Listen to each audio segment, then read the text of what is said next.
Mrs Khaleda ہمیلٹن کا تعلق England کے ایک اونچے سیاسی گھرانے سے تھا۔ وہ مارکو انکریزن آف کیڈلسٹن اور سر فرانسس لی کی چچا زاد تھیں۔ وہ جرمنی میں پیدا ہوئیں اور اپنے علمی و ادبی ذوق کی وجہ سے معروف تھیں۔ وہ انگریزی کے علاوہ جرمن اور فرنچ پر بھی عبور رکھتی تھیں۔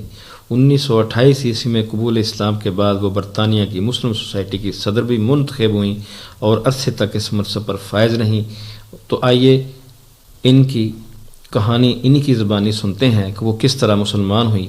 اس سے پہلے آپ سے درخواست ہے اگر آپ میرے یوٹیوب چینل پر نئے ہیں تو میرا یوٹیوب چینل سبسکرائب کر دیں اور بیل آئیکن بھی پریس کر دیں۔ تو آئیے ان کی کہانی انہی کی زبانی۔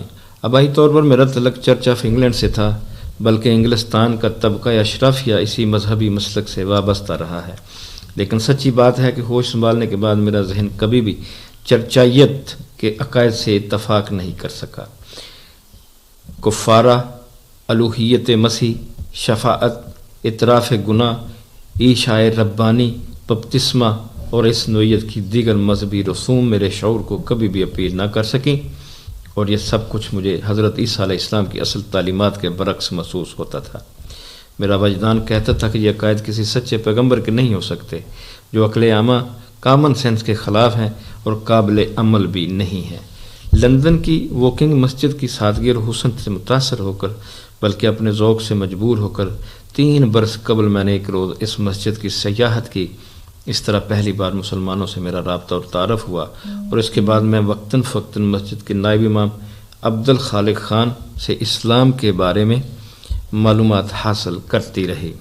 اس مقصد کی خاطر میں نے انہیں مختلف وقتوں میں اپنے گھر ساؤتھ سی بھی بلوایا۔ یہ میری خوش نصیبی ہے کہ خان صاحب نے اسلامی تعلیمات کی جس طرح وضاحت کی، اس نے مجھے بڑا متاثر کیا۔ ان کا اسلوب وضاحت جدید ترین اور سائنسی انداز کا تھا اور میرے ذہن اور نفسیات کے عین مطابق تھا۔ مزید اطمینان کے لیے میں بعد میں ووکنگ مسجد جاتی رہی، جہاں مسلمانوں کے طریقے عبادت نے مجھے بہت متاثر کیا۔ بے حد سادگی، اخلاص اور عاجزی عبادت کے اس رنگ نے میرے دل کو مو لیا۔ مجھے یقین ہو گیا کہ یہی دین فطرت ہے، خدا کا سچا پیغام ہے۔ چنانچہ ایک روز میں نے کلمہ شہادت پڑھا اور مسلمان ہو گئی۔ میں یہ وضاحت کرنا ضروری سمجھتی ہوں کہ اسلام کے تصور توحید نے مجھے سب سے زیادہ متاثر کیا۔ اسلام کا عقیدہ یہ ہے کہ اس کائنات کا خالق و مالک ایک ہے، جو ہر لمحہ اپنی ساری مخلوقات پر نگران ہے اور ہماری تقدیر کا تعین کرتا ہے۔ اس نے دنیا کی ہر چیز کے لیے ایک ضابطہ اور رہنما اصول وضع فرمائے ہیں، اور انسان کو فکر و عمل کی آزادی دینے کے ساتھ اسے دنیا و آخرت کی سچی کامیابی کے لیے ہدایت کی نعمت بھی عطا کی ہے، اور یہ نعمت اس نے اپنے پیغمبروں کے ذریعے انسانوں تک پہنچائی۔ انسان اگر اس نعمت اور ہدایت سے بے نیاز ہو جائے اور زندگی گزارنے کا خود کوئی ضابطہ تیار کرے گا تو اسے ناکامی، بے اطمینانی اور پریشانی کے سوا کچھ نہ ملے گا۔ بنی نوع انسان کی صدیوں کی تاریخ اس حقیقت پر شاہد ہے کہ جب بھی قوموں یا انسانوں نے مکمل خود مختاری اختیار کی اور خدائی ہدایت سے بے نیازی کا مظاہرہ کیا ہے، انہیں خسارے اور تباہی کے سوا کچھ نہیں ملا۔ اسلام قبول کرنے سے پہلے میرے ضمیر اور فطرت کی بھی یہی آواز تھی کہ تثلیث یعنی 3 خداؤں کو تصور احمقانہ سوچ ہے۔ خدا کو وحدت و مرکزیت کا حامل ہونا چاہیے، اسے ناقابل تقسیم ہونا چاہیے۔ اسلام کے مطالعے سے میرا ضمیر مطمئن ہو گیا کہ اللہ وحدہ لا شریک ہے اور کسی بھی حوالے سے اس کا کوئی شریک اور ہمسر نہیں ہے۔ یورپ کے دیگر ممالک کی طرح انگلینڈ کے لوگ بھی اسلامی تعلیمات اور شاعر کے بارے میں غیر منصفانہ انداز میں بے رحمی کے ساتھ گفتگو کرتے ہیں، لیکن تثلیث کے مقابلے میں وہ اسلام کے تصور توحید پر کبھی بات نہیں کرتے۔ یوں لگتا ہے کہ وہ اس موضوع کو زیر بحث لاتے ہوئے شرماتے ہیں۔ حقیقت کا مقابلہ کرتے ہوئے ان کے ضمیر کی آنکھیں بند ہو جاتی ہیں۔ کاش یورپ کے ممالک احساس کرتے کہ توحید سے دور ہو کر اور شرک کو اختیار کر کے وہ روحانی اور تمدنی اعتبار سے کتنے بڑے خسارے سے دوچار ہوئے ہیں۔ قابل غور بات یہ ہے کہ اگر کائنات کا خالق و مالک وحدہ لا شریک ہے اور اس کی مرضی اس کائنات میں جاری و ساری نظر آتی ہے، تو فطری امر ہے کہ تمام بنی نوع انسان کی ہدایت اور رہنمائی کے لیے اسی کا متعین کردہ ضابطہ نافذ ہونا چاہیے، اور اس معاملے میں انسانوں کو خود اختیاری سے کام نہیں لینا چاہیے۔ لیکن بدقسمتی سے یورپ کی قوموں نے خدا کو ایک مادی وجود میں ڈھال لیا۔ حضرت عیسیٰ علیہ السلام اور مریم علیہ السلام کی صورت میں اس کی تجسیم کر ڈالی۔ جس کے نتیجے میں یورپ اخلاقی اور روحانی طور پر زوال کی پستیوں میں اترتا گیا، جبکہ پیغمبروں کی تعلیم حضرت محمد صلی اللہ علیہ وآلہ وسلم کی رہنمائی میں اختیار کر کے مسلمان اور مشرق کی قومیں دنیاوی اعتبار سے پسماندہ ہوتے ہوئے بھی اخلاقی اور روحانی اعتبار سے کہیں بہتر ہیں۔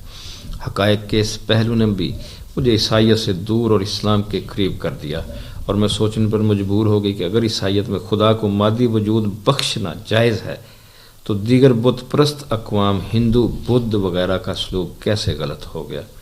پھر تو ان کا طریق عبادت بھی درست ہے۔ اس موقع پر قرآن نے میری خوب رہنمائی کی اور روحانی اعتبار سے مجھے مطمئن کر دیا کہ اللہ نے اپنا پیغام بنی اسرائیل کے بے شمار نبیوں کے ذریعے بنی نوع انسان تک پہنچا دیا تھا، جسے محمد الرسول اللہ صلی اللہ علیہ وسلم پر مکمل کر دیا، اور وہ پیغام توحید پر مبنی تھا، جبکہ بت پرستی خالصتاً کافر قوموں کی اختراع تھی اور اپنے اندر کوئی دلیل اور بنیاد نہیں رکھتی۔ قرآن نے دو ٹوک الفاظ میں وضاحت کر دی کہ مختلف مذاہب کے جن بزرگوں کے بت بنا کر ان کی پوجا کی جانے لگی، وہ اپنی زندگی میں پاکیزہ قسم کا خدا پرستانہ کردار رکھتے تھے، صرف خدائے واحد کی پرستش کرتے تھے۔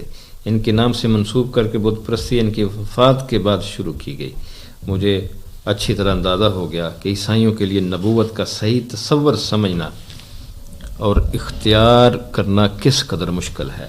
اس ضمن میں ان کے سامنے دو رکاوٹیں ہیں، ایک کفارے کا عقیدہ، یعنی حضرت عیسیٰ علیہ السلام کی موت کے بدلے میں انسانوں کے سارے گناہ معاف ہو گئے، اور دوسرے توریت کی وہ کہانیاں جن میں پیغمبروں کا کردار مسخ کر کے پیش کیا گیا ہے۔ چنانچہ اگر ان کہانیوں کو درست تسلیم کر لیا جائے تو یہ پیغمبر ہمارے لیے نجات کے بجائے ابدی عذاب اور لعنت کا سبب بن جائیں گے، الا یہ کہ گناہوں کی بخشش کے لیے کوئی اور آسان راستہ اختیار کر لیا جائے۔ دراصل اسلام کا تصور نبوت جیسا اس کی شہادت یہودی روایات سے بھی ملتی ہے، عیسوی عقائد سے بالکل مختلف ہے۔ اسلامی عقیدے کے مطابق پیغمبر کا رابطہ براہ راست خدا سے ہوتا ہے، وہ بہترین نیکیوں کا مجموعہ اور پاکیزہ ترین کردار کا حامل ہوتا ہے، اور وہ بدترین گناہ گار لوگوں کو بھی جو اس کی پیروی اختیار کریں متقی اور پارسا انسان بنا دیتا ہے۔ چنانچہ یہ سوچ بڑی بودی ہے کہ پیغمبر ایک ایسے شخص کو بھی سفارش کر کے بخشوا لے گا جو ظلم اور گناہ میں لت پت ہوگا، یا پیغمبر اپنی ساری کی ساری امت کو جنت میں لے جائے گا۔ تو ریت میں اس طرح کی بہت سی کہانیاں ہیں، اور اسی نوع کی کہانیوں نے عیسائیوں کو گناہ کے معاملے میں جری بنا دیا ہے۔ اس کے برعکس قرآنی تعلیمات کے نزدیک نجات کے لیے پیغمبروں کی پیروی بہت ضروری ہے، اور عیسیٰ علیہ السلام یا مریم علیہ السلام کی الوہیت کا تصور گمراہی کے سوا کچھ نہیں۔ سوچنے کی بات یہ ہے کہ اگر خدا انسانی شکل اختیار کرتا ہے تو وہ کائنات کی نگرانی اور انسانوں کے مال کو خالق ہونے کی ذمہ داری کیسے انجام دے سکے گا؟ عیسائیوں نے اس مسئلے کا حل یوں تلاش کیا کہ ایک اور شخصیت کو باپ کے منصب پر لا بٹھایا، لیکن اس حرکت نے معاملے کو مزید الجھا دیا۔ اگر ایک ہستی انسانی صورت بھی رکھتی ہے اور وہ نادیدہ قوت بھی ہے تو پھر کائنات کا نظام احسن طریقے سے کیسے چل سکتا ہے؟ تجسیم اختیار کر کے تو خدا بے بس ہو جاتا ہے، جبکہ غیر مرئی صورت میں اس کا روب اور وقار قائم ہوتا ہے۔ خدا کو انسانی صورت دے کر دراصل عیسائیوں نے اپنے فکری اور ذہنی بھانج پن کا مظاہرہ کیا۔ یہ بیچارے روحانی چیزوں کو روحانی صورت میں دیکھنے سے آری ہیں، اور یہ ان کے مجموعی مذہبی کردار کا ایک المیہ ہے۔ الحمدللہ آج کی شخصیت کا تعارف مکمل ہوا۔ انشاءاللہ پھر کسی دوسری شخصیت کا تعارف لے کر آپ کی خدمت میں حاضر ہوں گا۔ تب تک کے لیے اجازت۔ اللہ حافظ۔ اللہ آپ کا حامی و ناصر ہو۔